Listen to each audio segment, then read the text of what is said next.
Hello and welcome to another episode of the Chrissie Mayr podcast. We are on iTunes, YouTube, Spotify, and SoundCloud. And if you're listening to us right now on iTunes, please go ahead and leave us a 5-star review.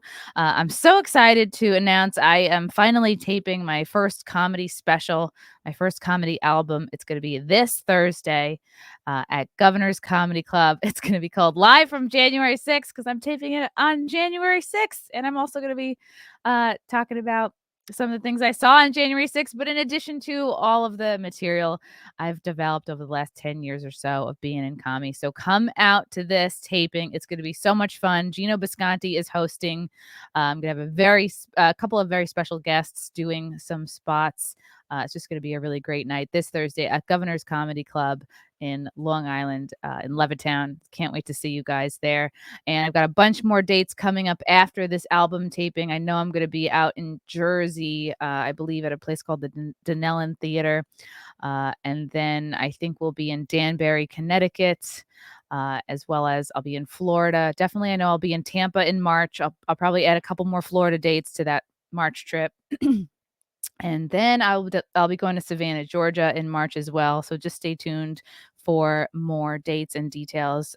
Check out my website, ChrissieMayr.com to buy tickets, or you can buy tickets for this Thursday's taping at the Governor Comedy Club website. It's govs.govs.com. Can't wait to see you guys there. Hope you guys have a happy new year. I hope your guys' holidays went well. Got in some good time with the family. I got a couple, as you guys always know, check out my t-shirts on tpublic.com. I'm loving this patriotic one. Make America great again. I also got a couple more designs on there that are super fun. Check them out. And of course, the Chrissie Mayr podcast mug can be purchased from tpublic.com. And also, I have partnered up with Silk City Hot Sauce to have my very own hot sauce flavor. It's called Nightmare. These, I think, are $10 a pop. But if you use the promo code CMP when you go to the website, you can get a couple bucks off. So go to levinsky'stopshelf.com and check out my hot sauce. Right? Isn't that fun? It's fun to have a hot sauce. Hillary Clinton should have done that. Maybe that would have helped her likability. Anyway, I'm so excited to have this guy on the podcast today. He's a fellow Westchester resident like myself. He, much like Andrew, I interviewed Andrew Giuliani a couple days ago. That episode is going to come out, I think, tomorrow or maybe the next day. But I'm so excited to have this guy on the podcast. He is also running for governor of New York. Welcome to the show, Rob Astorino. How are you? Astorino for governor, Chrissie for mayor. How does that work? Yes. See? Do you know one of my shirts is actually Mayor. So look at that. Very cool. I love it. You know, I'm just selling t-shirts. I'm out here. Yeah, Mayor. It reminds us of the Obama era. And Governor's Comedy Club is where I'll be on Thursday. That's right. So. Yeah, you got it all. How you doing? All right? Doing great. It's funny because we were talking before we went live, and Rob, you're like, sorry, I have a little bit of a cough. I'm like, everybody has this same cough. Like everyone is getting. Wait. I don't just have a cough. I got the vid. You got the vid? Oh no. I'm gonna have to wipe down this computer when we're done. Yeah, it swept through my house.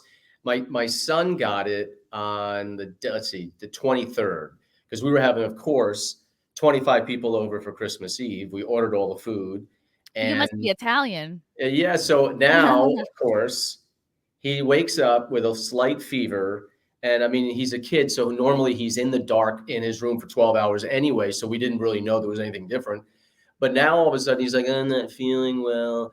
So, you know, we had him tested, but we didn't get the results back. So my wife's like, all right, we got to cancel Christmas Eve. I'm like, oh no. Did you have all the fishes out? Did you have the 7 fishes out? Were they no, you know, unfortunately that went away a long time ago, but, and actually it still smells from then.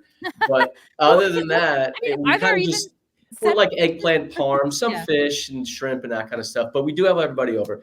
So anyway, I'm like, we are not canceling. I am going to text everybody. Just let them know. Let them make an adult decision.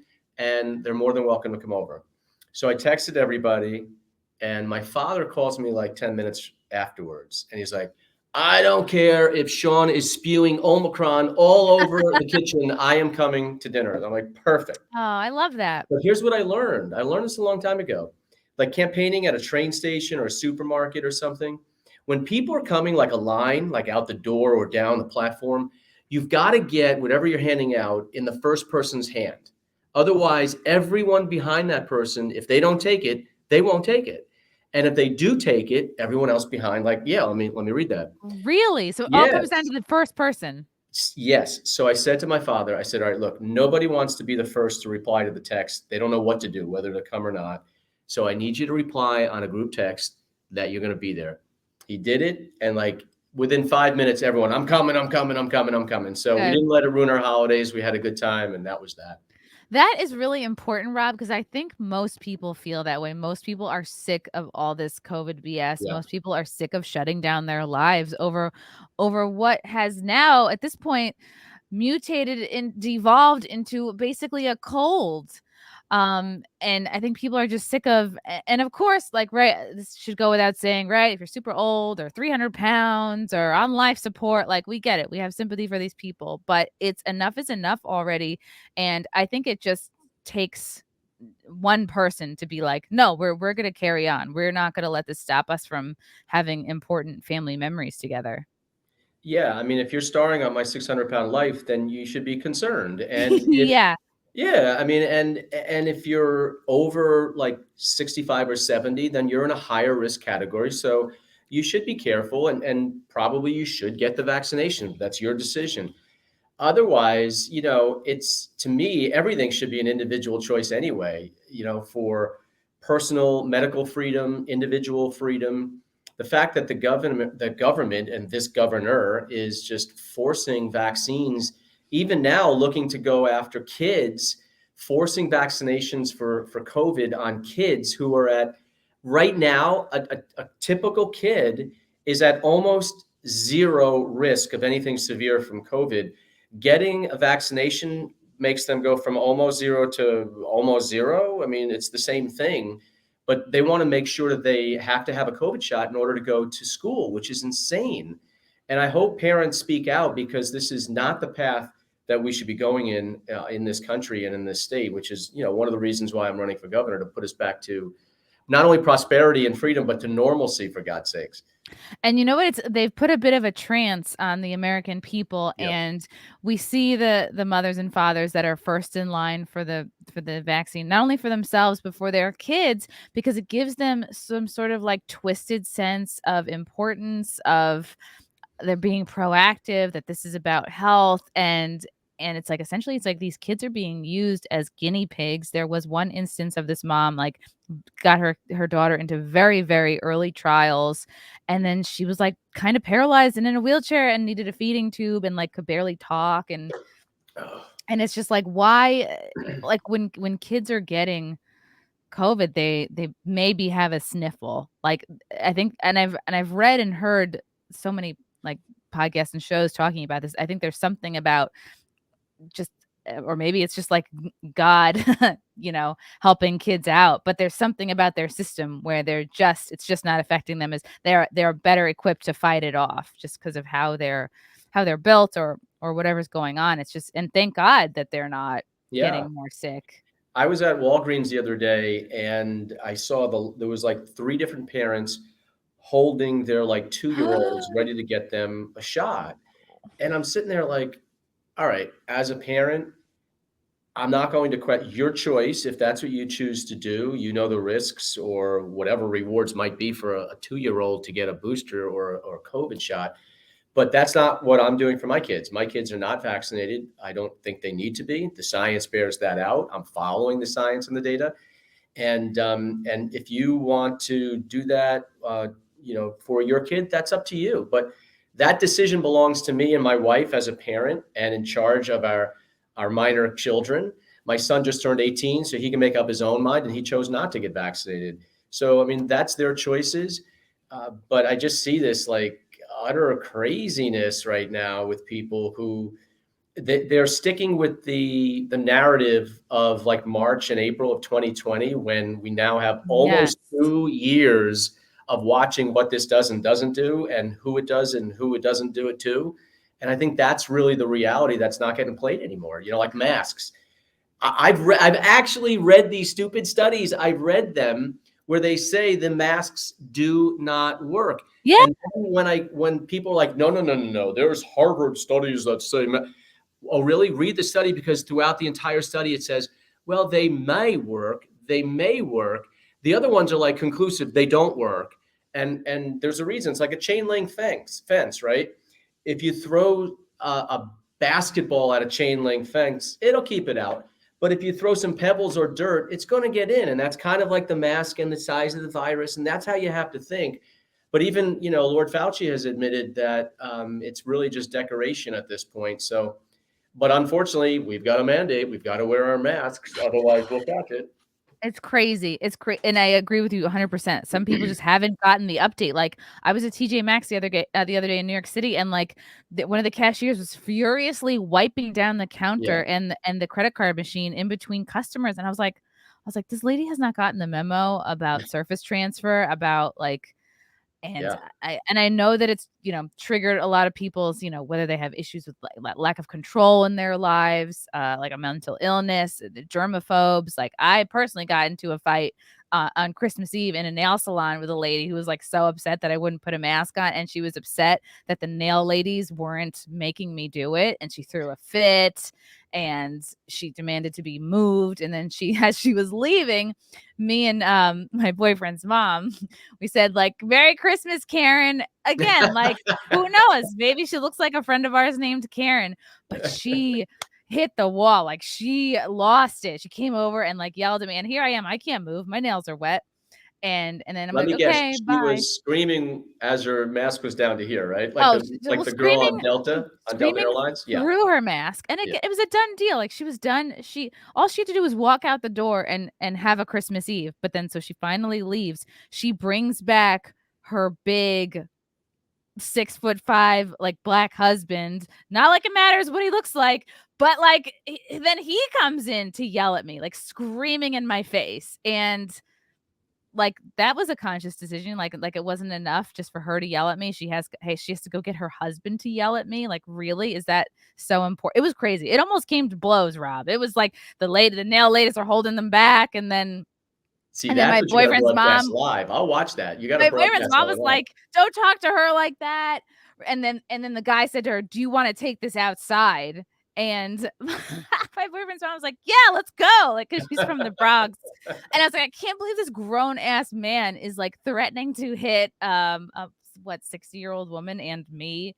And then finally, like, the nail ladies pulled everyone apart and they left. And I was like, people have broken their consciousness. Like, they just, I think in their minds, and I have sympathy for these people, because I try to understand where they're coming from. Like, well, they've obeyed every step of the way for the last 2 years. They keep jumping through the hoops that the government sets, and they think, oh, we're done now. And then the government says, oh, we got to do this, this, and this. You got to get 4 boosters. And then they do everything, and then life doesn't go back to normal for them. And they can't blame the government. They don't understand. Maybe they are not familiar with the Constitution. Maybe they don't know who their representatives are, and those people are out of reach. But who's not out of reach is your neighbor, is the person next to you, is the unmasked person next to you, or the unvaccinated person at work.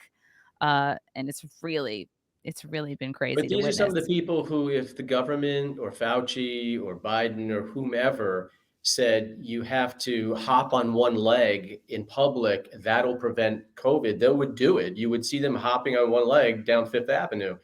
And these are the people who are still walking around by themselves outdoors with their masks on, thinking that they're doing good or that they're protecting themselves.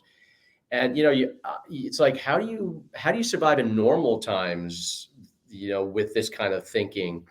But that's all among us. I mean, honestly, Chrissy, you see it clearly in New York City, you see it in Westchester, you see it everywhere, right? So it's like, how do you break through to people who are just, they're frozen with fear, and it's become irrational because it obviously nothing makes sense anymore. Everything that they told us if it were so true and it worked so well, we wouldn't be in our, going into our second or third year, if Oh you my will, God, of that's so COVID, right? depressing. I mean, yeah. I texted somebody Happy New Year on January 1st. I'm like, Happy 2020. I mean, Happy 2021. I mean, Happy 2022. It's all the freaking same. It seems like one big continuous, line of COVID. We're still in March of 2020. Yeah. Yeah. And so now we have Kathy Hochul. I never say her name right. Hochul, who's taken over for Cuomo. Everyone hated Cuomo. We all had the little window clings of him like looking into your house. Like that was the big thing. I think like last Christmas, like, oh, Yeah. you can't have 8 people at your house. And everyone's like, oh, he sucks. Someone decided to give him an Emmy for some reason. Then finally he gets wrapped up in this sexual harassment scandal. Finally, he gets booted out of office. Now we have Hochul, who no one voted for. Right. There was maybe a brief hope that she would be better, but it seems like she's almost worse. And it's like, what is the motivation, do you think? Like, do you think she's getting some kind of brownie points for embracing this authoritarianism? Like, is it like, I just don't understand, because all of these mandates lead to more people leaving the state, more businesses going bankrupt or moving out of the state. And it's just not helping. And I don't understand why someone would continue this. See, Cuomo was an arrogant a-hole and everybody knew it, right? She was like a clean slate. Nobody really knew who she was. She's climbed the ladder in her career basically by appointments. She hasn't won a lot. And all of a sudden for 7 years, she's kind of, the Cuomo lapdog, if you will, and going around the state and being the woman who is talking about women's issues in the Cuomo administration. And yet when all these allegations came out, like, she had no idea whatsoever, never heard of anything, that he was a slug his whole life. I mean, I was calling him corrupt to his face in 2014 because I knew it. On the debate stage, I told him, I said, raise your right hand. Tell me you're not under investigation by the feds for corruption. And of course, he wouldn't do it because I saw it. And the guy's a slime ball. But nobody else was willing to punch him in the face and admit what everyone knew was true, because even people in my own party were like benefiting from it. So, How so? The status quo. But I mean, everybody saw it. He was a slime bag. But anyway, he leaves and she says nothing until he's got 1 foot out the door. And then she, like everybody else, just piles on when it's really easy. But she's the one going around the state like, hey, rah, rah, there's no cash bail. That's her baby, too. They own that. All the women's issues that allegedly, sexual harassment laws that they championed. And then, of course, when the tables were turned on them, she said nothing. And now she becomes the governor overnight, unexpectedly. And she's like, whoa, what do I do? I know. And now when COVID happens, especially the next surge, she's like, oh my God, this is my time. I can be on CNN. They might actually carry my press conference live. Get on CNN. Something. That's totally it. Yeah. Mm-hmm. So I'm going to force everybody to wear masks again. And I'm going to force people to check vaccination cards. And I'm going to force kids to get vaccinations for COVID in order to go into school. All these things that make no sense, but she can pretend she's the governor now, and it's backfiring. But that I think that's it. And my favorite, of course, is she's like, Andrew who? She ran with him twice, was lieutenant governor for 7 years under him. And now she's like, yeah, I actually don't know the guy. I really never spent any time with him. So yeah, I'm not sure who you're talking about, Andrew. What? It's like, weren't you getting his coffee every day? That's what I'm imagining. Like what I've done in every job I've had. I'm just making copies, getting people coffee. Yeah, who knows what she did, but she was out there pretending she was like someone important, and now all of a sudden she's like, I really didn't know the guy. Wow, so this is clearly just for power, and I don't know, but like, wouldn't you get a sense of power in helping people live better lives, helping businesses come back to the state or keep them from leaving? See, I think the mark of a true leader is either admitting mistakes, or when you're going down a direction and it's not working, you're able to actually pivot and say, look, we tried this, but that didn't work. So here we got to try something different. But she's like, yeah, that failed miserably. Lockdowns, it failed miserably. Masking, it failed miserably. Forced vaccinations with now like second booster shots. So let's do it again. That's my plan for COVID. And we'll get through this together, everybody. Smile. Yeah. Meanwhile, forcing vaccinations on kids is only going to cause parents to, they already want to pull their kids out of school Yeah. because of certain curriculums that are taught. And this is just going to escalate things. What do you think will be the ripple effects of like what happens in the city, and how that kind of ripples out to the rest of the state if this keeps up? Well, let's give Eric Adams a shot. I'm willing to give him a chance. I think he's coming in with the bar, Chrissy, cannot be any lower. No, the bar's on the No. floor. He just has to step over it. Yeah. Literally, it is on the floor. So DeBlasio did his best to burn the city down, literally and figuratively. Now that he's actually gone, Eric Adams can make some difference, although it's going to be harder than people think because there are some things that are out of his control that really matter to the city, like the no cash bail law. That is a state law. The loonies on the left, they're not going to admit they made a mistake and that they took us from point A to point B, which is good, safe city, to miserable, violent city where people want to flee. What is the no cash bail law? Like, could you explain that? That's where they changed. So you get arrested for these whole series of crimes, including some violent ones. And they did away with you going to jail and you needed to be bailed out. So now you basically get charged, if they even charge you, and you're out immediately. So they're back on the streets and Oh my God. I was like, crimes. oh, they're not taking cash? Like it has to be a credit card? Like, no, you're just back out there. Yeah, only platinum American Express members. Like, can you Venmo the bail? Yeah. No, it's worse than that. Damn. So that's a big problem. And that actually is keeping all these violent criminals on the streets. And you've got district attorneys and you've got judges who are like, oh, equity. I'm sorry, but we can't charge you today. And so get back on the street and give it your best shot. That's what's happening in cities like New York and Philly and all over the place. It's complete lunacy and it's ludicrous, but it's dangerous. It's dangerous. So they're never going to take that away, which means they're stuck with that in the city. They can't do things like stop, question, and frisk, which got all these illegal guns off the street and actually attacked areas of high crime, especially minority areas. They can't do that now because they signed a consent decree with a federal judge under de Blasio. And so, there are things he can redeploy the NYPD, but the big stuff, he's handcuffed. And this all came about after the George Floyd stuff, just kind of like, oh, we can't be racist, so we can't do our jobs. Like we can't, because just from talking to the few cops that I know, for a time, it's like you couldn't even barely touch someone if you were arresting them. Like you couldn't do like restrain them in any way. And I was talking to one cop who said, like, because there was a girl passed out in the subway, and I was like, I think she OD'd. Like, what is the process?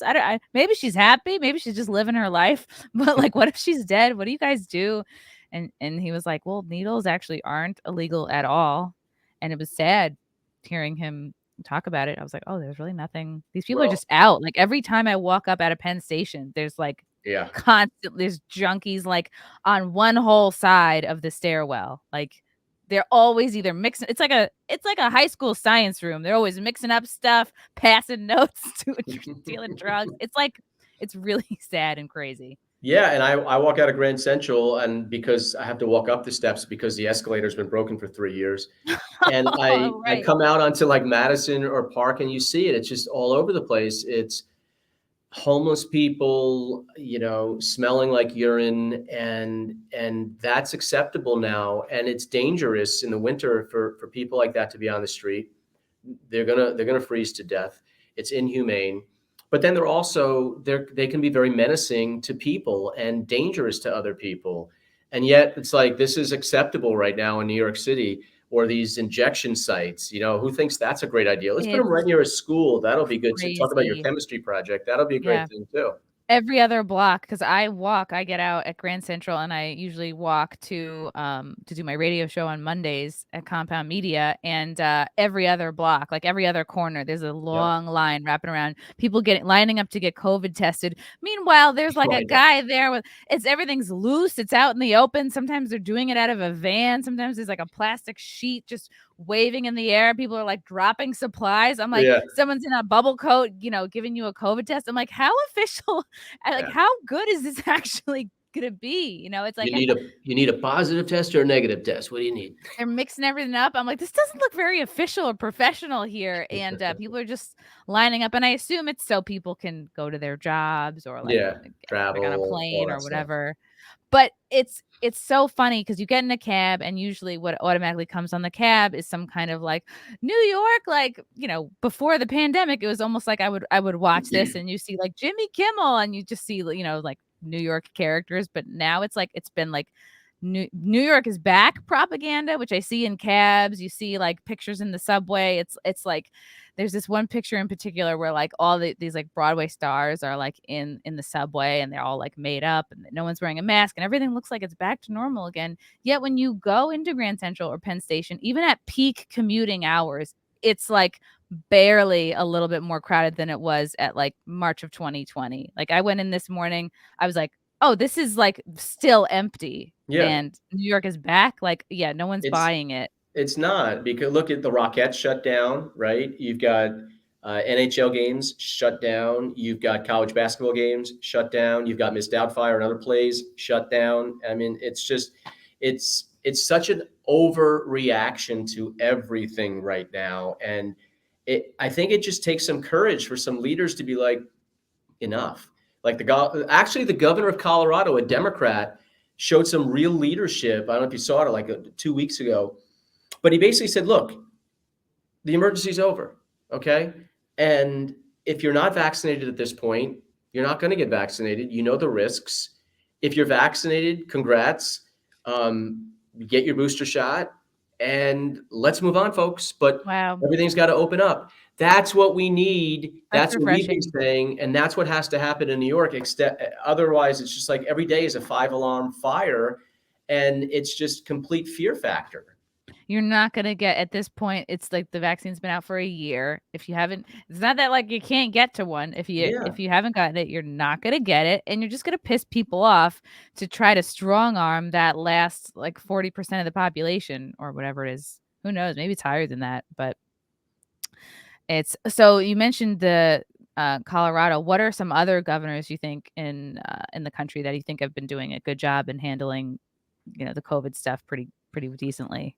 All states have done different things. California's been miserable.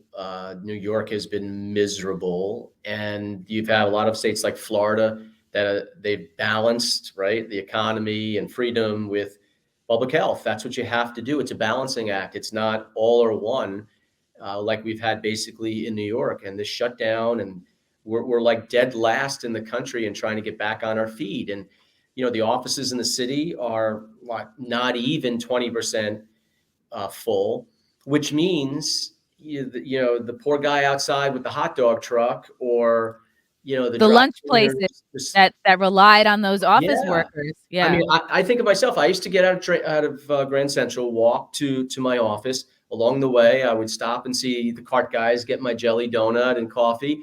Then I would go here, there, and I haven't seen them now in 2.5 years or whatever. Wow. And just think about how they're basically all out of business. And these small businesses with their massive rents. I mean, you know what it's like for a deli on Madison Avenue, what they charge for rent. It's crazy. And they've got nobody to feed, really. So you multiply that all over the place. And then on top of that, to go to a restaurant, they've got to show proof of vaccination to get in the door, and they've got to be the restaurant cops, the COVID cops. Come on. It's utter insanity right now. What I told Hochul, I'm like, you want to do that? Fine. You send the state troopers in. Send the state troopers in to all these restaurants. Let's see what happens. If you got the guts to do it, go ahead. Use your health department, use your state police as your pawns, as your little army, and go send them into all these small businesses who are barely staying alive because of you and your policies and Cuomo before you. And let's see, if you really have the conviction of your policies, then go do this. Go So ahead. you've met her, you've spoken to her, like you. Well, I've met her in the past when I Okay. was Westchester County executive. In fact, I have a picture with Kathy Hochul, me and Kathy Hochul together greeting President Obama as he came Oh, up to Air Force One at Westchester County Airport. So that's my picture with the three of them. But look, she's the governor, and I can't wait to start debating her. She gets a free pass on everything. Like, when they just passed this law in New York City to allow 800,000 non-citizens be able to vote in New York City elections. Where is she on this? I asked her, of course, by Twitter. I asked the press, why aren't you asking where she is on this? Does she agree with this or not? She gets a free pass on all this. Why? These are things that matter to me, to you, to everybody, and yet she's allowed to skate basically scot-free. And I'm going to keep her feet to the fire. I cannot wait to debate her. I can't wait to debate her. Yeah, and you know what? It makes sense. Like, you could make an argument for why she is focusing on the COVID stuff to maybe distract away from these other issues that she hasn't answered to. She hasn't Look, spoken on. you've got to be able to do both. COVID is important. Clearly, it dominates, but we've got to be able to walk and chew gum. We've got to be able to deal with COVID and move forward, get out of it, not stay stuck in it and move backwards, which is what she's doing, and move things along so we can actually start breathing without a mask again and have normalcy again, because people are going to make their own decisions and do what's best for them. And unfortunately, over 400,000 have left New York in 1 year. 1 year they escaped New York. This is insane. Wow. Yeah. And I can tell it's different. Like, when I haven't tried to go into a restaurant in New York City, but I go into like delis all the time because that's my comfort zone. But like, no one's asking for, even when they have the signs, like the scary, like proof of vax, proof of mask. I walk in, no mask. No one asks me for papers. Like, I buy my stuff, I leave, I smile, I say Happy New Year, and I think I feel that like people are happy to have the business. What's your go-to sandwich when you go in the deli?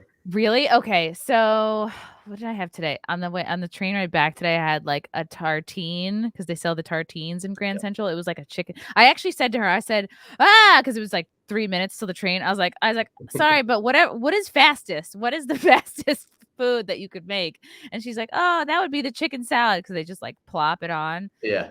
So I wolfed that down. But like, I'm getting into more like prosciutto and maybe a Ooh. ricotta. I know I'm not saying that in the Italian right way. A Or little I'll do fresh like mozzarella? yeah, or I'll do like a Balsamic little vinegar? yeah, or I'll do like tuna fish. Tuna fish with But prosciutto? no, on its Oh, own. On its God. own. Or I'll, like classic, bacon and egg. Yeah, those are good. That's a good go-to. What about you? How about a little RB, roast beef and like I'll do an RB. Swiss salt, pepper, mayo kind of thing? That's fancy. Yeah. Nah, that's not too fancy, but it's good. It's good. People sleep on roast beef. Roast beef was like big in my house growing up. Like, my mom that would be like the standard cold cut. It would be like, for some reason, roast beef, ham, turkey, and then like Munster cheese. Oh my God, growing up. So I had two sandwiches that I would have in my lunchbox every day at school, and in like a brown bag in high school. It was either peanut butter and jelly, which I still love, or do you remember how awful the Oscar Mayer The bologna bologna. was in that Yeah, it was thing that you very lifted? uniform. Just I could still smell it. It's like, And it's all a little wet, and ugh, it's just it's yeah. gross. It's like White Castle. I remember one day at Fordham, we were at Oh, a. you went to Fordham? I did. Okay. I went to I went Fordham. to Fairfield. I see. I Talking to see. somebody else the other day who went to Fordham. You're the And Stags, right? yeah, the Stags. Part of the reason why I went, because I was like, "Ooh, I get to say F you now." If that gives So you a do sense I. of my decision-making process at 17 years old. Yeah. We both get to say F you. Yeah. So at Fordham, one night we were going to a basketball game. We went, and then we all kind of went to the bars, and then we went to, and this is like a public service announcement: don't go to the bars, drink a lot, and then go to White Castle. Oh, but everyone does. No, I have not had a White Castle burger since It was actually after I graduated. I went with some friends. So it was like early 90s. That literally is the last time I have had a White Castle burger, and was on the Fordham Road White Castle. I can still remember that awful moment on the floor Ugh.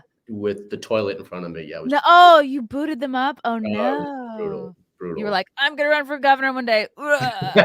No pictures, no pictures. Burn those Polaroids. Yeah. Yeah. How do you think because you were Westchester County executive, which now George Latimer holds this position, and he's cross-eyed. Not that there's anything wrong with that, but I'm like, I think I was trying to make a joke to my boyfriend. I'm like, is that the guy whose eyes double crossed him? It was kind of corny. But how do you feel like that, working in that position prepared you to take on, being governor? Oh, total preparation, because the county it's 1 million people. Politically, it's a very important county. It's actually a very Democratic county. So here I am, a conservative Republican, getting elected twice in a very deep blue county that is critical for any Republican to win statewide. And it's a real diverse county, by the way. A lot of people don't realize, in our 1 million people, we have 25% or 250,000 Hispanics.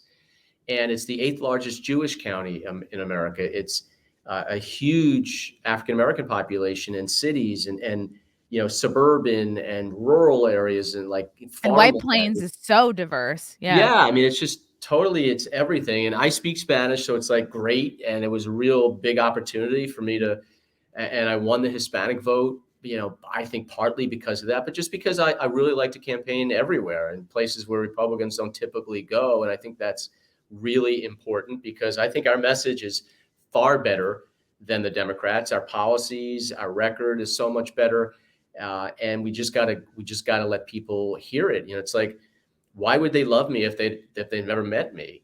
So go introduce yourself, and I think that's really important. So that's what I've always done. That's what I'm going to do, and how I'm going to win governor throughout New York State. And Westchester is the toughest place to get elected for a Republican. Trump lost by 37 points. Whoa. So it's not like friendly territory, but I still was able to win it big. And it's actually easier to win statewide than it is to win in Westchester. So look, I think, the timing is right. And I'm excited about the race. And I'm going to go to every nook and cranny of New York and say, things aren't going well, right? So let's do something different. And here's what I propose. And you mentioned there are places that Republicans forget to go or forget to show their face at. What places are these?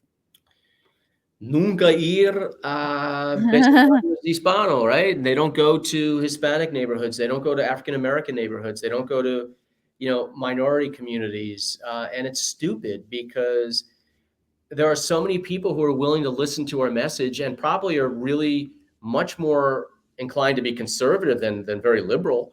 You think about, like, I go to the black churches, and here's this white guy trying to do the dance, but you know what? It's the greatest music. It's the greatest religious music. Listening to a black chorus, it's so riveting, and the spirituality there. So we have that connection, right? So let's start with that. And it's funny, I would go to like black churches and I'd speak and I would start with a joke and then we'd talk about, our commonality in Jesus or believing in God or whatever. And you get a lot of nods. And then I'm like, at the end, I'm like, so they're giving me a standing ovation. I'm like, but wait a minute, wait. Why is it on Sunday you're agreeing with me and giving me a standing O, but on Tuesday you're going to go vote for the Democrat? And they're like, I'm like, no. I'm serious. Why? But they start to think, right? People start to think, yeah, that doesn't make sense. So little by little, that's how you build coalitions. And that's, winning is about adding. It's about building coalitions. It's not about getting rid of people and subtracting and keeping people away. So first of all, it's a simple math game. There's not enough Republicans in New York or in Westchester to win. So you got to build those coalitions. And I always found the more you are receptive to hearing them and they hear you, the more you have a chance to come out with votes or with friends. And just like we were saying about a lot of people have old thinking and haven't updated their thinking about COVID. I think the Yeah. same is true of Yep. like Republicans, conservatives. Like, I feel like a lot of people are still stuck in thinking like we're in the Bush era or something, and Mhm. they just have it in their heads that, oh, Democrats are going to help them. Democrats are going to somehow, I don't know, improve their lives when, year after year, that's not been the case.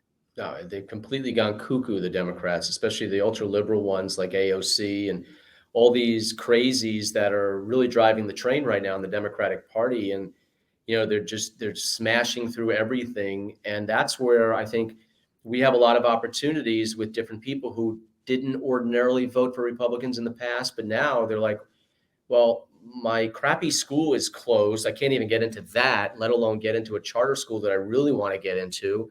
And you're telling me I'm not essential, so I can't go to work. And wait a minute, why are you taking cops from my neighborhood when there's bullets flying over my head every day? These are the crazies, the crazy liberals who are, quote, highly educated, who are making these decisions. That, Academics yeah, trusting the science. exactly, who are Yeah. really screwing the people that they're supposed to be helping. And I think people are catching on to that, So as these little brats are screaming up and down, defund the police, they're also, driving their Beamers back home and closing the gate behind them when other Mm. people have to deal with the remnants of their bad decisions. And all these elites can afford private security and security Yeah, and they can cameras. work on their laptop from home, right? Which is a great thing. And look, I don't envy anybody. I think everybody should be successful. I sure as hell think everybody's essential. If you have a job, you're providing for yourself or your family, you're essential. Who are you, Governor Hochul, or somebody to be like, no, no, yes, you can go to work. You are staying home. And by the way, if you don't have your third booster, you're not considered vaccinated anymore. So get out. This is what's happening. Yeah. It's making no sense. People with and without the vax have been getting COVID, like, at the same rate. So, Yes. why they're making the same case for it and trying to strong arm people, the same like they were when it first came out. It's like, "Oh, we're just doubling down on this. Okay, we're just, because you don't wanna seem like quitters or that you're, like, letting some people go." I don't know. Well, there I'm was gonna actually a bill in the state assembly and Senate, I believe, that had they wanted to make a law that a couple things. First of all, the governor could arrest and basically throw in a camp or jail anyone who she deemed a public health Yes, I heard about this, a danger. public health, Yeah, in seriously. danger or threat, public Right, health threat, right. and I was like, "That sounds like gulags." Like, that Yeah, sounds that like you that can is a pick out gulag. that's like you can say to any unvaccinated person, "You're a public health threat," because Yeah, people are losing their jobs over not getting the vaccine because they're considered a health threat, which yep. makes no sense, and Another it's would very deny scary. insurance coverage and being treated in a hospital if you're not vaccinated. Now, could you imagine that? We've I been mean, seeing this. seriously. Yeah, we've been like, on Twitter, you'll see people be like, "Oh, we have to, like, low key deprioritize the Yeah. unvaccinated." Oh, it's so gross to see people talking like this. Well, the Hochul literally, I think it was New Year's Day, but I tweeted this too. And the State Department I'm sorry, the Health Department under Governor Hochul's orders issued guidance and a policy which literally prioritizes the scarce medicines and treatments. Why are we still having scarce treatments now going into 2022 for COVID? We got plenty. They just choose not to use them. But either way, they now are prioritizing Oh, the who gets monoclonals? treatment and medicine like monoclonal Yeah, based on your I race, heard that too. not on your Oh, that's need. so That's crazy a because policy. That's a policy. and it's wild, like, both my boyfriend and his parents, like, we all had it. I had a pretty mild case, so I was, like, kinda over it, but, like, all 3 of them got the monoclonal antibodies, and it really took us advocating for them and bringing it up to our doctors because they didn't offer it up. We had to be like, "Can they get these treatments?" And then they were like, "Yeah, yeah, yeah." And then it kind of was a breeze, and then I hear stories from other people that they just couldn't get them or they were denied, or depending on what city they lived in, it just wasn't an option. The fact that doctors and pharmacies are prohibited from writing specific scripts for things that they're using around the world effectively and cheaply should tell you all you need to know about where we are right now in today's society in America and who's pushing the agenda and for what reason. You know, it really is a really bad triangle between big tech, big pharma, and these politicians. And look, I think pharmaceutical companies have done amazing things in our world. Thank God for the research and development and the medicines and the vaccines, the true vaccines that we actually have in this world. But for them to push only one avenue for anyone to have, if you have COVID or to try to prevent COVID, is just outright wrong. And we're going to look back at this time, Chrissy. I'm telling you, 5-10 years from now, are we going to look back and laugh? I sure as hell hope so, at everything we've been going through the last 5 years, from just the, abnormality of up and down being opposite, up being down now and down being up. And, we're told what is right and wrong. And the fact that the song Jingle Bells is being banned from a specific, from a Rochester area school district, because it turns out in the 1850s, they did minstrel shows to this song that nobody even knew about. And you're telling me 170 years ago, and now it's banned. I mean, it's just, this is the absurdity. We've got to look back at this time like, all right, what in God's name were Americans thinking about back then? And, hopefully it's not the norm, and it's just a blip that we've all been able to say we lived through at one point. Yeah, absolutely. Because I'm like running through like Jingle Bells in my head just now. I'm like, wait, Jingle Bells doesn't mention anything about God or Jesus or like religion. It's like the most neutral holiday song. I'm gonna get to a quick super chat. Oh, from Frank. Is Fordham University the initial connection Rob has to Michael K? Hey, Frank. Well, no, actually, Michael K and I, Michael was a few years ahead of me at Fordham. I graduated. Bob Papa, who was the Giants announcer, was a senior when I was a freshman, so I got to know Bob through that, and many other announcers. But Michael and I was hired in 2001 by Disney to launch ESPN Radio in New York. Wow. So I ended up doing that, and we hired Michael to do the show. And so I actually oversaw Michael's show as the executive producer, and I was on the air with him at times. But great guy. Don Lagreca, great guy. I know all of them from 2001 when we launched ESPN Radio, and now they're doing a great job, 98.7. And but Michael and I stay in touch, and he is a really great guy. Oh, wow. That's really interesting. From Matthew Hammond, what about breaking up New York City into separate cities? This way, no one person like de Blasio could destroy it. You would have community policing and local autonomy. This sounds a little anarchist. You mean Staten Island and then the rest of them? Oh, yeah. Staten Island is doing its own thing. Yeah. No, I mean, look, there's even proposals to like break up New York State, which I don't agree with. I think with the right leadership, everything falls into place, right? And New York City was a disaster area under Abe Beame, and it took an Ed Koch to come back and bring it to life. And then, of course, David Dinkins came along and did his best to destroy it. And then it took, a Rudy Giuliani and a Michael Bloomberg to do what people thought couldn't be done. And then here comes Bill de Blasio and literally destroyed New York City over 8 years. But it'll bounce back, whether it's Eric Adams who helps or not. A strong governor, as well as people being able to do what they need to do, will bring New York back on its feet. I mean, just look at it. It's so amazing, right? When you go over the Whitestone Bridge or the George Washington, or you're on the Jersey Turnpike and you look at New York City, and it's so beautiful, right? Lit up. It used to be you would have the Empire State Building, the World Trade Center, and the Chrysler Building. That was the only thing that kind of stuck out. Now it's like the Empire State Building is like this. It's like King Kong wouldn't even go up it. It's so small because there's buildings everywhere going up. And New York is the place where we all want to be. I was born and raised in New York. I've worked in New York City, for a big part of my life. I born and raised in Westchester, and I love this. I love coming home. to the suburbs and to Westchester. But I loved working in New York City. I worked at 2 Penn at the Garden. I worked in the North Tower, the World Trade Center, Oh, and I wow. was on my way to work in '93 when it was bombed. Oh my God. So, New York City to me is just, I love it. And I just hate what's happened to it by really dumb leaders that have just done their best to destroy it.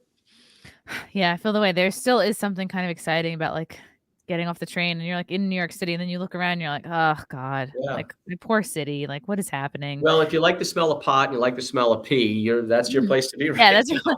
that's the place to pee. I was interviewing earlier this week Andrew Giuliani, Yeah. uh, son of Rudy, also running for governor. He agreed, and I was going to ask you what would you need to. I asked him what would he need to see from Eric Adams to sort of give him some faith that the leadership was going in the right direction. And he said, yeah, for me, I'd really have to see him like crack down on crime. Do you agree with that? Would you Yeah. want to? Do I you think think? it's more than just crime, though. And I texted Eric Adams a couple times the last couple of weeks, just not only wishing him well, but telling him in a year you'll have a governor who will actually be your partner. Huh. And I think that it really does take that, because I think as DeBlasio found out, if he said day, Cuomo said night, and vice versa. They hated each other, and they tried to one up each other all the time. And the mayor found out that the governor does have a lot of power over New York City and Mhm. policies. So, Mayor Adams is going to need a Governor Astorino to help him. And I think it starts with common sense. If he's willing to have common sense, which at least at this point he sounds like he has common sense, and realizes that if you've got crime rampant, if you've got schools that are not teaching kids, and what they are teaching them is really stupid and harmful stuff, and if you've got the unions that just control everything, you're not going to be successful. And so he's got to really set the agenda and be strong. And unfortunately, he's got, the circus that is the New York City Council. They're led by the loony train, and he's going to have to tame them. Otherwise, they're going to run him over real quickly. Okay.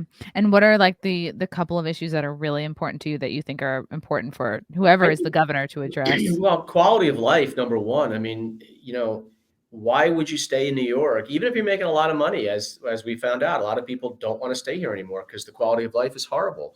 You're walking in Manhattan or any of the outer boroughs, and if you don't feel safe, and by the way, it's not just New York City.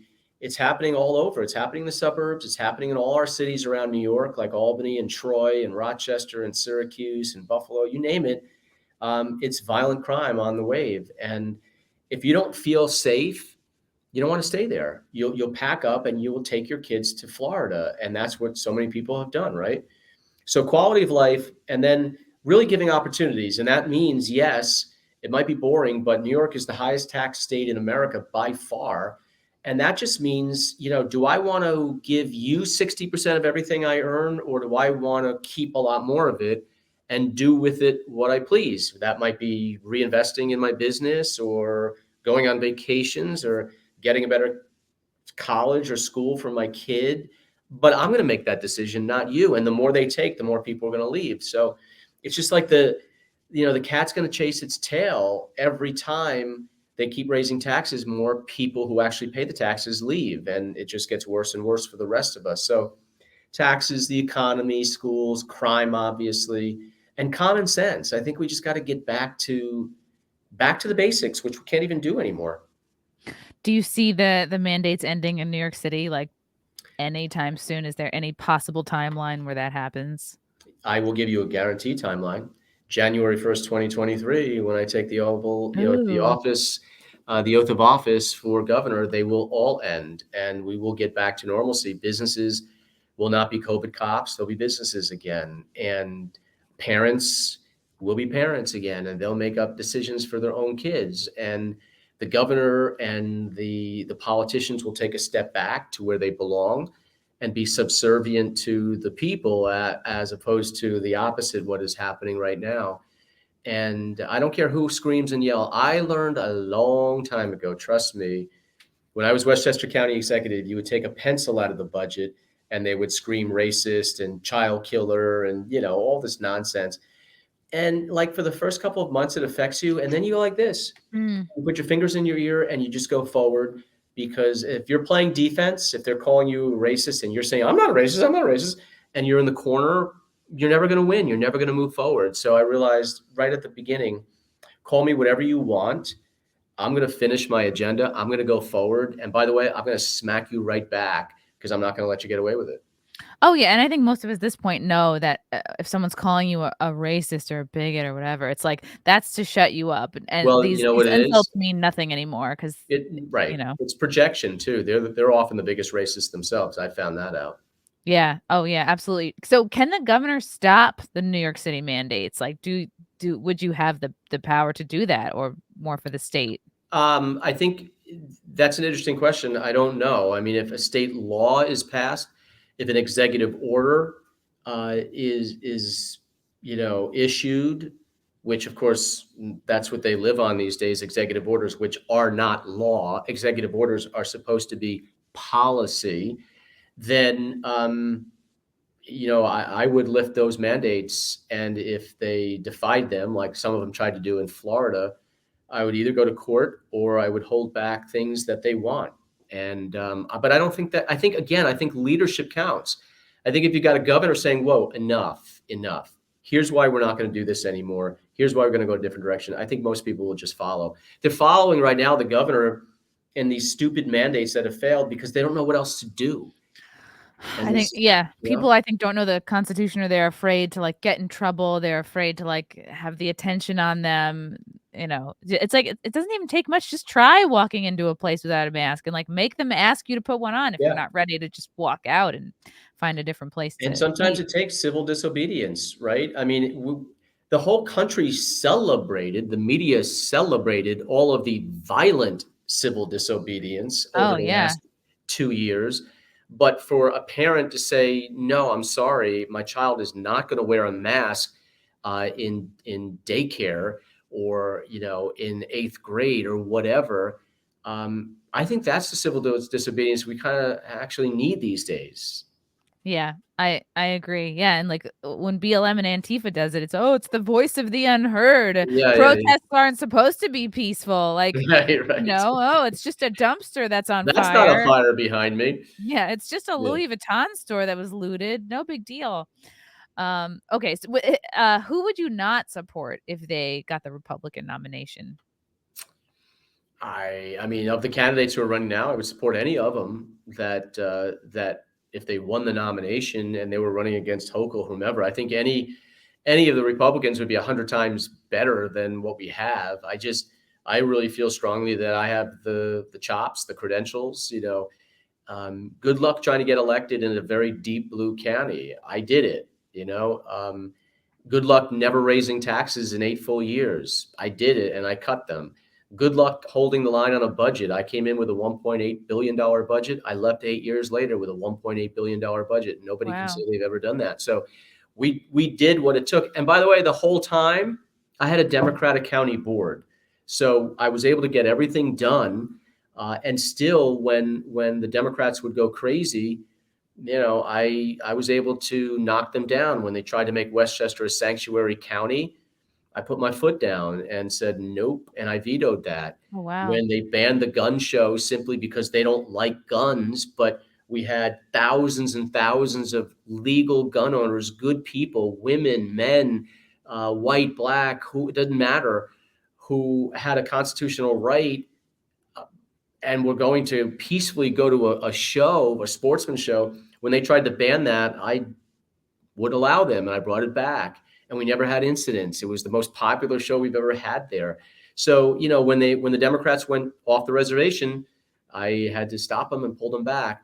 But when they would work with me on key things that were important to me and why I got elected, like never raising taxes and being business friendly and creating jobs, we were able to do that. Yeah, it really does sound like everything you're saying is common sense. What are some of the underappreciated towns and cities in New York, in your opinion? Ooh, I think a lot of them. That's the nice thing. I've been able to, I ran in 14 against Cuomo. We gave him the race of his life, Hmm. literally. And we came within 500,000 votes of beating him, which may sound like a lot. It's really not, because the typical Republican in New York loses by 1.4 to 2.5 million votes. And we kept it Whoa. within, 500,000 was really close. And, so I was able to go through all of New York and all 62 counties, just like I'm doing now. And there are so many beautiful places in New York that people don't realize. And there are a lot of like old towns and villages that were bustling at one point, and they've been gutted. They've been gutted by their state government, literally just closed down. You go into places like Amsterdam, New York, for instance, used to be the carpet mill capital of the world. They would produce more carpets and rugs than anywhere in the world. Would And they you go match up the there now and you drapes see all too, these or? old buildings. Yeah. Remember ColecoVision? Remember ColecoVision growing up? The No. old video game stuff. Oh, yeah. That sounds familiar, Yeah, actually. and also like Cabbage Patch. They were done up there. They were manufactured up there. And you see the old buildings, these warehouses that have been empty. They've got broken windows, literally vines on, just, it's sad. They've been out of business for like 50 years, and people have been unemployed and just not there. It's nowhere where it should be, because literally the bums in Albany have made it horrible for businesses to stay here. And so they left, and generations now kind of are picking up, but they're beautiful, beautiful state parks, beautiful, beautiful places throughout New York. And it's a shame that they're just being kicked to the ground by the governor and the legislature.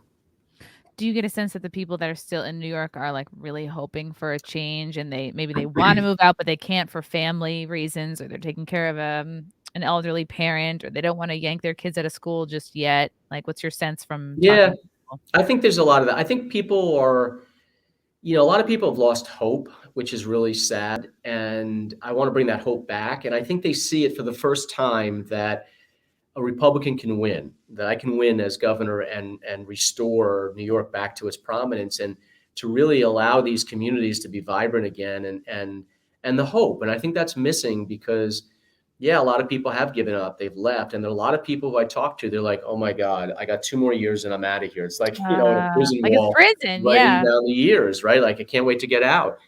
And that's sad. And it doesn't have to be that way. And I think about myself. My whole family is here. I was born and raised here. Our parents are still alive. Our kids are growing up here. Our family's here. Would we go to Florida and start over if we could? Yeah, you know what? In a couple of years, we might, just like everybody else. But what keeps us here? I'm a friggin' New Yorker. I'm a New Yorker. I love it here. I hate what's happening, but I love New York, and my family is here, and we don't want to leave, but they're doing their best to push them out. And that's why I'm pushing back, and that's why I'm running, and that's why I think, for once in a long time, people see some hope, some light at the end of the tunnel, that we can win and get these bums out of here. Yeah, definitely. What was your like favorite thing to do like on a weekend, like pre-pandemic? What would be like your ideal weekend plans? Would you like to go into the city? Like what was your usual?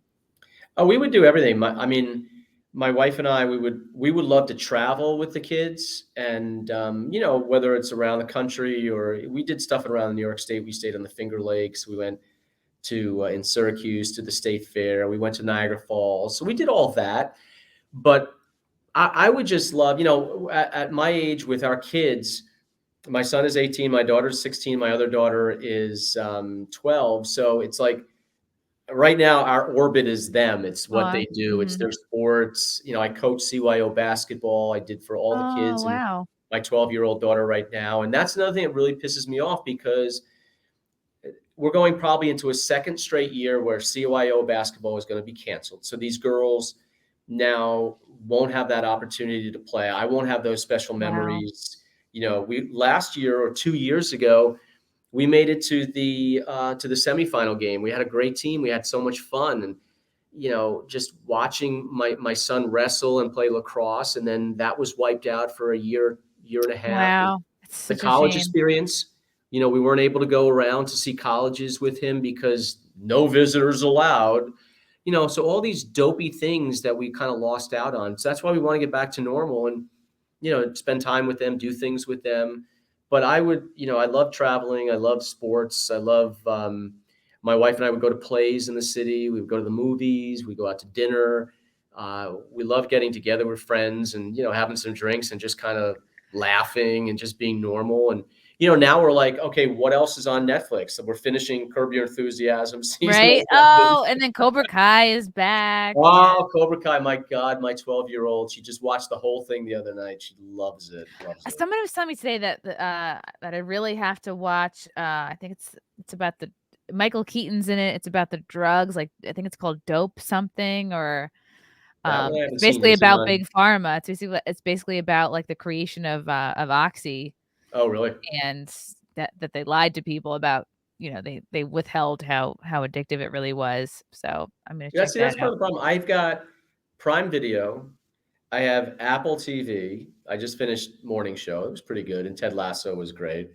And I've got Netflix. I've got cable. I've got HBO Max. It's like you could literally just sit there and just watch to the end of Netflix if you just do nothing, especially during COVID. And just get fat and just, Instagram, I guess I got to buy another sweatsuit because this is my life now. Have you found, Rob, that like with your friends, there's been a bit of, because I've noticed this with like, I guess with my family, like there's been a little bit of a divide, like between what certain friends of yours believes or relatives and what, you know what I mean? Like the two sides of the COVID, how to handle it and how to live your life. Do you feel like you've like lost some friends or just put some friendships on hold until this gets figured out? A little bit. I'm fortunate that my family and my wife's family, the immediate family, we're all basically Republicans and conservatives. So getting together at Thanksgiving or Christmas or Easter or whatever, nobody fights. We all just laugh. And no one's hugging grandma through like a shower curtain or anything. Right. No, none of that stupidity. Yeah. None of that silliness. But there definitely are divisions in the family to some extent, and friends who have different ideas on COVID or even, during the Trump era. My God, everyone was just like, they lost it. It was, they just could not see anything but Orange Man. Nothing else mattered. And it just got crazy. And that's a sad part too, because, like I've had some very close friends and we had some disagreements, but I made it a point and we made it a point. Okay, we're going to disagree on some things. So let's just not actually talk about them. Let's talk about the things we actually enjoy and why we're friends for so long. And that kind of got us through all this. And now there's like more normalcy, right? Whether it was because Trump was there and people couldn't see straight and he was so radioactive one way or the other that literally, I mean, people were dodging bullets and walking over homeless people. And there was literally fires behind them and nothing mattered because it was Trump's fault. Oh, yeah. And now they're like coming out of this fog. Media's still obsessed with him. Well, it's crazy. But that's why nobody's watching CNN or MSNBC anymore. Right. But people coming out of that Trump fog now, and it's like, wait a minute, it's how much to buy a pound of coffee. It's how much for a hot dog. It's what for a used car. It's just oil fill up is what? Gas is still, It's crazy. So people are starting to now like, okay, I really didn't like Trump's personality, but maybe his policies weren't so bad and he kept us safe. And, things are flaring up around the world again. And we're worse today than we were a year ago with COVID. And we have vaccines. So what's not being done well? It's very interesting. Another question from Matthew Hammond. Many states are passing constitutional carry. Is constitutional carry an option in New York? Yeah, I think it is an option. Plus, I think the big Supreme Court decision of this term, what we'll find out in the summer, is going to be the New York State case, where basically, New York takes the position that you don't have a right to have a gun. We'll tell you whether or not you meet our standard, which of course is nearly impossible to meet, especially in New York City. I mean, I have a full carry, and it's ironic that where I would need it the most where they're, I don't know, defunding the police and violent crime is through the roof. Where I would need it the most in New York City, I'm not legally permitted to carry it. And so this whole Supreme Court decision, which I think is going to be in favor of the Second Amendment and people's right to bear arms and the government's right to not infringe upon that under except rare cases, I think that's going to be a big decision that we're going to see in June finally. And yeah, I mean, there are certain circumstances where you shouldn't have a gun, but that's rare. I mean, if you are a good citizen, you pass these background checks like in New York, and you have witnesses and all these things you've got to go through, then why are they denying people? You know, and yet it's the illegal guns that are 99.9% of the crimes, and they're not prosecuting the illegal guns. They're not going after the gangbangers or the straw men who buy guns for people who aren't allowed to have them. That's a crime. Prosecute that. But the legal gun owners, the law-abiding citizens, they're making them into the criminals, and the criminals who are actually using the guns to commit crimes are getting off scot-free. Yeah, it's crazy, but it's good that you see that it's a possibility in the future. Yeah. Mm-hmm. This is a Hunter Biden joke from Russell Hall, Finger Lakes. I think he meant to say you say. Got any tattoos? I don't. I have no tats. I just never really got into it, never really liked it. I don't care if people have a tat, although I think the ones on the face and tongues are kind of ugly, but that's kind of, you know what? Your call, your choice. You gotta appreciate that you do it. That someone with a neck tattoo or a face tattoo, they're not afraid of commitment. They're definitely not. No? They're definitely not. Although, look, I will say that a small tattoo can be sexy sometimes, depending on where it is. True. Maybe people are like, oh, I can't believe you don't have any tattoos. And I'm like, and I always say, like, it's just because I never had $70 growing up. Like, all my friends, like, you don't want the pain either. I just was like, I never had the coins. This was an interesting comment from the chat from Keith Ward. Getting a BLM endorsement would turn the media on its head, maybe appear with them in a rally of bipartisan anti-mandate forces. Mr. Astorino. So let me tell you a story. A couple of years ago, I was campaigning, and this guy comes up to me, gets out of a pickup truck, African-American guy. And we were at a outdoor shopping center getting ready to campaign. It was like 30 people with me. Where's Astorino? Where's Astorino? Does he believe in BLM? Does he support BLM? So they're like, they didn't know what to do. Like, oh my God, this guy's going to attack him, blah, blah, blah, blah. So I'm like, I'm over here. Come ask me the question. So he says, do you believe in BLM? Do you support BLM? I said, no, I do not. BLM is a radical, dangerous Marxist organization that is going to destroy this country. They hate the family. They hate law enforcement. They hate everything about America. So no, I don't believe in the organization BLM. And all of a sudden he smiles, puts out his hand and goes, you got my vote. Wow. So never assume is the answer to that thought. And BLM is a dangerous organization, and the media's obsession and the left's obsession with allowing them to destroy the fabric of this country, they should be ashamed of themselves. And that's why we got to get up and push up against this, because that flag behind me is not a symbol of hate as they would make it out to be. Right. That is the greatest symbol in the history of the world. Yeah, I really appreciate, like, obviously you're fun to talk to, but like you don't shy away from conflict. You don't, like, you'll be like, yeah, ask me, I'm right here. Like you don't hide behind anything. I just appreciate that about you, and that it's something that makes you seem like not really like a politician, honestly. Well, he would have beat the crap out of me if we did get to blows. But I was going to stand my ground no matter what. You're like, hey, hold on. Did I tell you I speak Spanish? No. Yeah. Oh, man. Quickly, let me do a shout out to our sponsor, Cushy Dreams. I don't know if you struggle with anxiety, Rob. I don't know if you're. I don't. Thankfully. Okay. If you did. It actually pisses my wife off because nothing bothers me.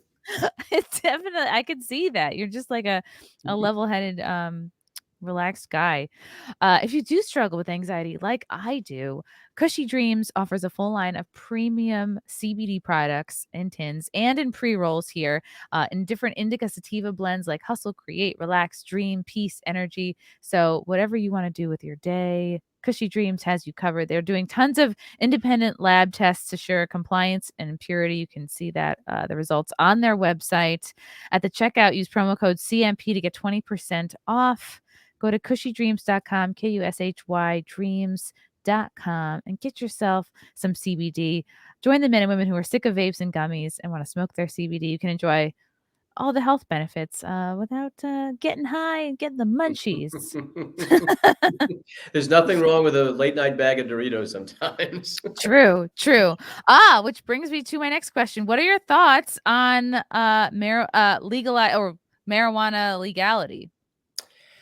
I am not a big fan of it, to be honest with you, for a Mhm. bunch of reasons. I do think, and look, the science is very clear on the developing brain with kids, and marijuana use leads to other drugs. We know that, but marijuana use in and of itself with a developing child, and they're being bombarded right now that marijuana is good, smoke it, don't worry. We know what the effects are like on psychosis, and you talk about anxiety and depression and suicide. That's a fact. So as a father, I have real concerns. On medical marijuana, I think there's definite uses for that, no question. And I do think the legalization of pot, we've seen, it's been glamorized, but we're not talking about the other part of this too. You look at Colorado and other states, they've had some big issues with this. They weren't prepared. You've got issues with driving under the influence. You've got, again, issues of aggression and suicide and depression, and medical issues that are just not being talked about. But at the end of the day, I would, if it is legal in New York, it's going to be legal. I just want to make sure it's done the right way, but that children do not have access to it. And I don't want a dispensary on every block. I just don't. Yeah, I just, in my like brief experience with it, it never was a net positive for me. Like I always just, it never, I don't know, it make me kind of just, I feel like I would lose hours, and my friends that I know like smoke all the time. They just don't seem to get anything done, and they're not seeming to like hustle much on their career. So, Right. And look, again, just getting back to that, it's legal in New York, so it's not going anywhere. It's not going away. I just think we need to set it up properly, where we're going to have the balance between the business side of it, but also the health side of it. And that's why if it's going to be regulated, it has to be, and taxed, then that needs to be done the right way. But I guarantee you, New York will kill the golden goose. All this revenue that they expect from taxes, they're going to overtax, and it's just going to be the black market again. mm, right, right. And then didn't DeBlasio set up these like safe or free injection sites on the Yeah. Upper West Side where and I hate that idea because I just feel like I could see kids like sneaking out and going Yeah. there and shooting up, and Well, I think it's it's horrible. dangerous. Mhm. It's just completely and utterly dangerous. And it just tells us as a society that we've given up, right? We've got no solution to this. So let's just let you stay there. We'll throw you needles and just do what you're going to do. Kill yourself. And that's really, that says more about our policy and our leaders than it does those who are really in desperate need of help. Yeah, definitely, definitely. Rob, I feel like you're so easy to talk to. We could easily go another 2 hours. But I'm gonna wrap it up. Thank you so much for guys in the chat for your questions and your comments. Rob, what is the timeline gonna be for this? When can people vote, or also where can they follow you, and where can they, maybe volunteer or help you in any Yeah. way? No, look, I want everybody's help. And so if you're not registered to vote, please register. Let's start with that. And register as a Republican so you can vote for me in the primary and let me take the battle to Hochul. And I'm going to be the most electable conservative in New York, with a record to prove it. I think you're going to see a lot of rhinos running around, and quite frankly, we're going to expose people for what they've been in their careers, and I think that's an important distinction. And so I'm ready to take on the fight, no matter whether it's on, my side or in general election. But the primary's in June and the general election's in November. And I hope people follow me, whether it's on social media. And I'm on all the social media platforms. And if you want to kick in some money, please donate and join the team. Really, I mean, we're going to need people out there in every neighborhood spreading the word and maybe getting signatures and just doing the good stuff. Okay. And you're on TikTok, which I'm very impressed with. I love doing TikTok videos. I do them with my daughter, my 12-year-old. I do them with my dog. I just, I think we got to have fun in life. Yeah. And there's no reason that you just have to be a stiff, politician because you're running for office. Take yourself seriously. Yeah, my God, just let's be serious about what we're being serious about, but also have fun. And I don't see that anymore. I just see a bunch of stiffs making bad decisions and screwing things up left and right. Right. And people who vote go on TikTok as well. So it's really smart to cast a wide net there. And one last super chat from Joshua Andrew. Free the weed and guns. Less legislation across the board. Love you, Chrissy. Just don't smoke pot while you're holding your gun, please. Yes. Yeah. Rob, thank you so much for coming on. This was such a great conversation. I wish you all the best. And like you said, everyone can follow him at Rob Astorino. And check out his website if you want to donate. And I think that was we covered it all. Chrissie for mayor, Astorino for we nailed governor. it. Yeah. Chrissie for mayor. That'd be great. Thank you guys. Until next time. Bye.